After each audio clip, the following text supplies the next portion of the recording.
حضرت ابو ہریرہ رضی اللہ تعالی عنہ بیان کرتے ہیں کہ رسول اللہ صلی اللہ تعالی علیہ وسلم نے فرمایا، روز قیامت سب سے پہلے شہید کا فیصلہ سنایا جائے گا، اسے پیش کیا جائے گا تو اللہ تعالیٰ اسے اپنی نعمتیں یاد کرائے گا اور وہ ان کا اعتراف کرے گا۔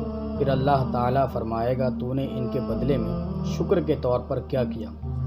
وہ عرض کرے گا، میں نے تیری خاطر جہاد کیا حتیٰ کہ مجھے شہید کر دیا گیا۔ تو اللہ تبارک و تعالیٰ ارشاد فرمائے گا، تو نے جھوٹ کہا کیونکہ تو نے داد شجاعت حاصل کرنے کے لیے جہاد کیا تھا، بس وہ کہہ دیا گیا۔ پھر اس کے متعلق حکم دیا جائے گا تو اسے منہ کے بل گھسیٹ کر جہنم میں ڈال دیا جائے گا۔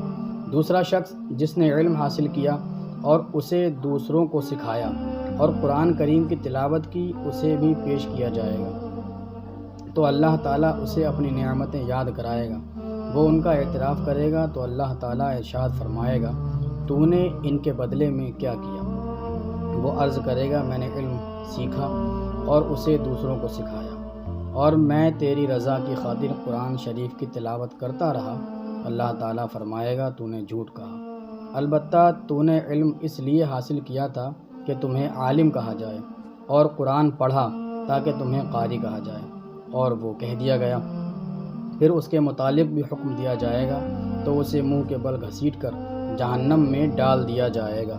اور تیسرا وہ شخص جسے اللہ تعالیٰ نے مال و زر کی جملہ اقسام سے خوب نوازا ہوگا، اسے پیش کیا جائے گا تو اللہ تعالیٰ اسے اپنی نعمتیں یاد کرائے گا، وہ انہیں پہچان لے گا تو اللہ تعالیٰ پوچھے گا، تو نے ان کے بدلے میں کیا کیا؟ وہ عرض کرے گا، میں نے ان تمام مواقع پر جہاں خرچ کرنا تجھے پسند تھا خرچ کیا۔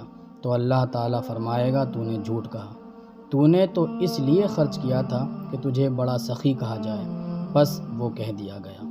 پھر اس کے متعلق حکم دیا جائے گا تو اسے منہ کے بل گھسیٹ کر جہنم میں ڈال دیا جائے گا۔